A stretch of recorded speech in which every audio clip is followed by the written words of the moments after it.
I thought my brother's silly pranks were harmless fun until one backfired in the worst way, turning the tables on him completely, showing everyone his true colors, and proving he was never as clever as he thought. I need to get this off my chest because I can't sleep anymore. Can't eat, can't look at in the mirror without wanting to punch the reflection staring back at me. My name is Marcus, and I destroyed my family because I thought I was smarter than everyone else. It started 3 months ago. My brother Jake had always been the golden child. Star athlete in high school, full scholarship to college, married his high school sweetheart Emma right after graduation. They had this perfect little with their twin daughters, Lily and Rose, who just turned 6. Meanwhile I was the screw-up. Dropped out of college twice, jumped from job to job, lived in their guest room for 8 months after my last relationship imploded. Jake never made me feel like a burden, but I knew. God, I knew. Emma was always nice to me, maybe too nice. She'd make extra dinner, ask about my day, laugh at my jokes when Jake was working late. I told it was just being polite family stuff. But then Jake started with his pranks. It began small. He'd hide my phone charger, replace my shampoo with hair gel, put plastic wrap over the toilet seat. Stuff that made him laugh like we were still kids. Emma would roll her eyes and tell him to grow, but she'd smile too. Come on, Mark, he'd say, where's sense of humor? I laughed along cause what else could I do? I was living in his house, eating his food, watching his perfect unfold while mine stayed stuck in neutral. Then the pranks got meaner. He started doing them in front of Emma and the girls. Put hot sauce in my coffee during Sunday breakfast. The twins giggled while I spit it out, tears streaming down my face. Emma looked embarrassed, told Jake that wasn't funny, but he just shrugged. He can take it, right, little brother? Little brother, I was 28 years old. He'd accidentally bump into me so I'd spill things on my shirt before job interviews. Lock me out of house when I went to get the mail, leaving me standing there in my underwear while the neighbors walked by. Once, he loosened the bolts on my bike so the wheel came off when I was riding to work. I could have gotten, really, but the worst part? Everyone thought it was hilarious. His friends would come over and he'd tell stories about his latest prank. And they'd all laugh like I was some kind of entertainment. Emma would shake her head but never really stood for me. I started feeling invisible. Like a joke that everyone was in on except me. That's when Emma began checking on me more. Are okay? She'd ask when Jake wasn't around. I know he doesn't mean anything by it, but she'd bring me ice when Jake put muscle rub in my toothpaste. Make me a separate dinner when he forgot. To tell me they were ordering pizza. Small kindnesses that felt huge when her drowning. We'd talk while she folded laundry or helped the twins with homework. About books, movies, dreams we'd given on. She wanted to go back to school for her teaching degree, but Jake thought it was a waste of money since they were doing fine. I found looking forward to these conversations, living for them. That should have been my first warning. The second warning came when I caught staring at her while she read bedtime stories to Lily and Rose. The way she'd do different voices for each character, how patient she was when they asked to hear the same story again.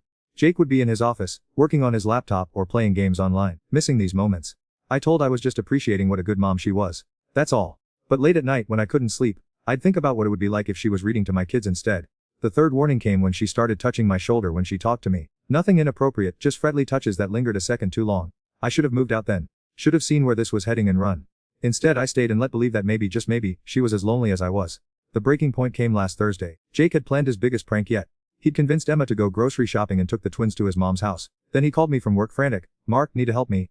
Emma's surprise birthday party is tonight and I forgot to pick the cake. Can grab it from Bellevue Bakery. Just tell them it's for Emma Richardson. I should have known. Should have remembered that Emma's birthday wasn't for another month.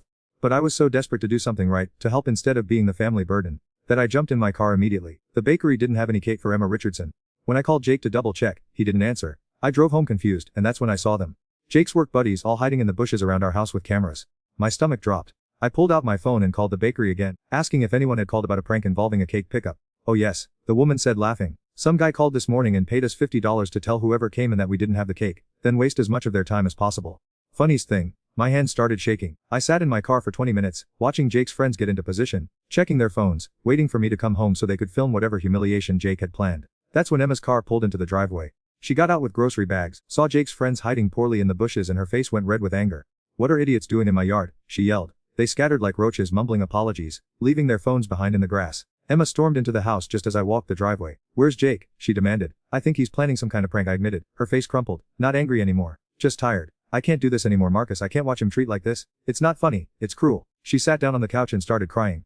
Real tears. The kind that come from deep inside from years of love turned into someone don't recognize. I sat next to her awkward, not knowing what to do with my hands.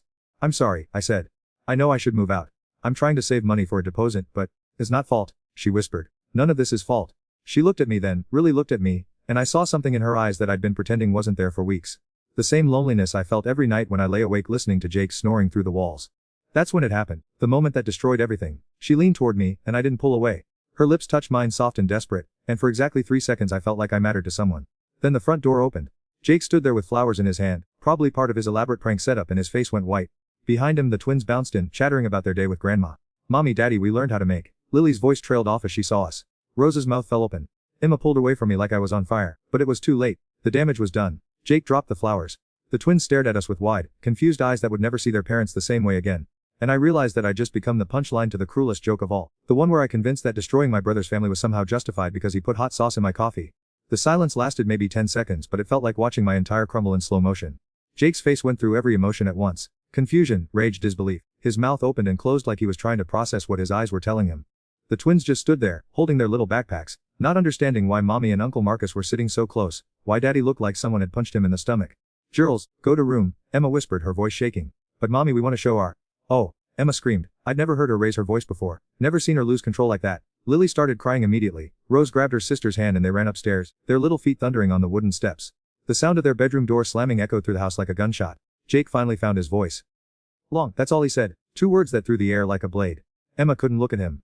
"Jake, it's not, we didn't, Shabalange," he roared. I tried to speak, tried to explain, but what was there to say? That it was just one. That we'd been building to this for weeks through stolen conversations and lingering touches. That I'd convinced his wife was as miserable as I was. It just happened, I managed, just now. I swear, Jakey, he laughed. Actually laughed, but it was the most terrifying sound I'd ever heard. Just now, just now. He kept repeating it, walking in circles around the living room, my brother and my wife. Just now. Emma stood, trying to put space between us, but there was nowhere to go. Nowhere to hide from what we'd done. "The girls," she whispered. "Jake, please, the girls don't need to hear. Don't dare." His voice dropped low, dangerous. "Don't dare bring our daughters after what I just saw." That's when I realized how I'd been. All those weeks of feeling sorry for, thinking Jake was the villain in this story. But he wasn't the one who just traumatized 2 6-year-old girls. He wasn't the one who'd betrayed the person who trusted him most. I was. Jake pulled out his phone and started recording. "What are doing?" Emmett asked. "Evidence," he said calmly, "for the lawyers." My went cold. "Jake, come on, we can talk about this, talk." He pointed the camera at me. "Wanna talk, okay? Tell me how long been screwing my wife in my house while I paid for food and room, and gave a place to live when nobody else would." We didn't. I couldn't finish the sentence because even though it was technically true, we both knew where this had been heading. How many nights I'd lain in bed thinking about her. How many times she'd found excuses to be alone with me. "Look at the camera, Marcus. Look right here and tell me haven't been fantasizing about my wife." I couldn't do it. Couldn't look into that lens knowing this video would probably end everywhere. On social media, in divorce court, shown to everyone who thought they knew who I was. That's what I thought. Jake said, still filming. "And Emma, my beautiful faithful wife. Want to tell me how this is all some big misunderstanding?" Emma was crying now, mascara running down her cheeks in black streams. "I'm sorry," she whispered. "I'm so sorry, Jake. I never meant for this to happen, but it did happen. In front of our children." The weight of those words hit me like a truck. Lily and Rose had seen their mom kissing their uncle. They'd watched their dad's face break apart. They'd heard their mom scream at them for the first time in their lives. What do tell 6-year-olds about something like that? Jake stopped recording and slipped his phone into his pocket. "Have 1 hour to pack stuff and get out," he said to me. "If we're still here when I come back, I'm calling the police." "Jake, please, 1 hour, Marcus. And if I ever see near my family again, if ever try to contact Emma or my daughters, I will destroy. Do you understand me?" I nodded, because what else could I do? He turned to Emma. "And I will talk after he's gone. The girls are staying at my mom's tonight." Then he walked out the front door, leaving us alone with what we'd done. Emma collapsed onto the couch, sobbing into her hands. "What have we done?" she kept saying. "What have we done?" I wanted to comfort her, but I knew that was what got us here in the first place. My selfish need to feel wanted, to feel important, had just blown the only stable thing in my "I should go pack," I said. She looked at me with red, swollen eyes. "Marcus, I'm so sorry. This is all my fault." "No," I said, and for the first time in months I was being completely honest. "This is mine." I went upstairs to pack my pathetic collection of belongings. As I was shoving clothes into garbage bags, I heard Emma on the phone with Jake's mom, trying to explain why the girls needed to stay another night. "There's been a situation," I heard her say. "Jake and I need to talk about some things." I could hear Mrs. Richardson's concerned voice through the phone, asking questions Emma couldn't answer. When I came back downstairs with my bags, Emma was sitting at the kitchen table with her head in her hands. "Where we'll go?" she asked without looking. "I don't know, motel maybe, until I figure something out." She reached into her purse and pulled out some cash. "Take this." "Emma, I can't." "Take it, please. It's the least I can do." I took the money because I was broke and scared and didn't have anywhere else to turn. Even in the middle of destroying her marriage, she was still trying to take care of me. That made it worse somehow. I was loading my car when Jakey's truck pulled back into the driveway. He got out and walked over to me, calmer now but somehow more frightening. "I want to know something," he said quietly. "All those pranks, all that stuff I did to. I thought we were just being brothers. I thought understood it was just messing around." My throat felt tight. "Jake." But didn't see it that way, did. Turned it into this whole thing in head where I was the bad guy and were the victim. And used that to justify going after my wife. He was right. God help me, he was completely right. I was trying to help get together. He continued. Letting stay here. Helping with job interviews, putting in good words with my friends who were hiring. But couldn't see any of that because we're too busy feeling sorry for. Every word hit like a physical because I knew it was true. And now my daughters think their family is broken because Uncle Marcus couldn't control himself. That's when I broke down. Standing there in his driveway, surrounded by garbage bags full of I started crying like I hadn't cried since I was a kid. "I'm sorry," I sobbed. "I'm so sorry, Jake. I never meant for any of this to happen." "I know didn't," he said, and that was almost worse than if he'd screamed at me. "But it did happen. And now we all have to live with it." He helped me load the last bag into my car.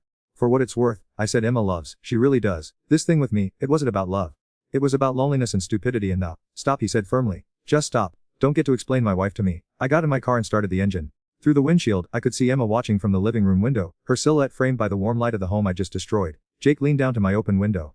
Know what the really part is, he said. I actually felt bad about some of those pranks. I was going to apologize tonight. The flowers were for Emma, and I was going to tell both that I'd been acting like an and I wanted us to be a real family. In my chest twisted deeper. Instead I come home to find my brother kissing my wife in front of my children. He straightened and stepped back from the car. Don't contact any of us again, Marcus. Don't call, don't text, don't send letters. We're dead to this family now. I drove away without looking back because I couldn't bear to see what I was leaving behind. But I could feel it. The weight of 2 little girls who would grow wondering why Uncle Marcus disappeared. The weight of a marriage I'd helped break. The weight of a brother who'd tried to love me despite my failures and got betrayed for his trouble. I checked into a roadside motel that night and lay on a bed that smelled like cigarettes and disinfectant, staring at the water stain on the ceiling. My phone buzzed with notifications. Word was already getting out. Jake hadn't posted the video, but somehow people knew. Small town gossip travels fast when it's juicy enough. Comments on my social media profiles, text from mutual friends asking if it was true. A voicemail from my mom demanding to know what I'd done to that sweet family. I turned off my phone and tried to sleep, but all I could see when I closed my eyes were Lily and Rose's confused faces as they watched their family fall apart. I thought I was the victim in this story. Turns out, I was just the villain who didn't know it yet.